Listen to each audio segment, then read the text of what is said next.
from team Blue Shell Quanta of IC College of Engineering and Technology.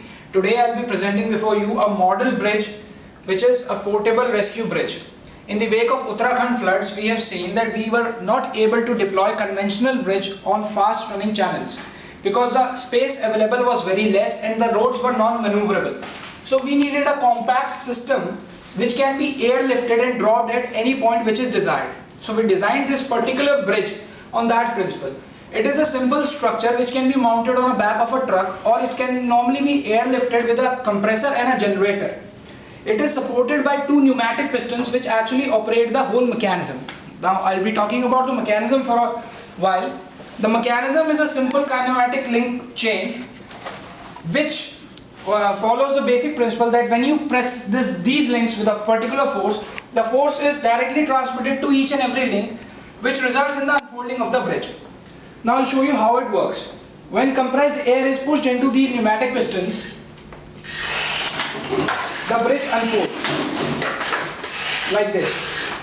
It is the complete length of the bridge. You can see, if you suppose that this is a running channel between the two cliffs, the bridge is mounted like this and more people can be rescued in less amount of time because people can be easily mounted over it. And most importantly, once airlifted and dropped, this bridge requires a team of 4 members to deploy it completely.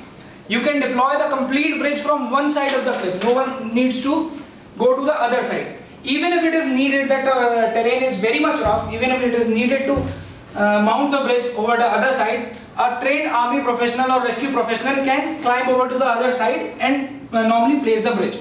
Now the question which arises is most of the times asked that the bridge is a cantilever bridge. How can we justify the strength of it? But if you see clearly, it is cantilever only when it is unfolded.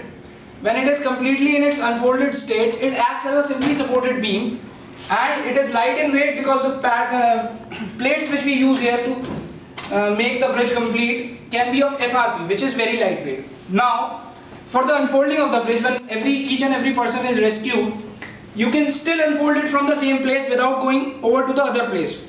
What we do is we just change the directions of the pneumatic pistons and again push compressed air into the pistons, which unfolds the bridge automatically. The bridge is now unfolded. Everyone is rescued from that particular point. It can again be airlifted and dropped at some other place. So it can be used any number of times. It can reduce the rescue time drastically, which ultimately results in saving of more life. Thank you.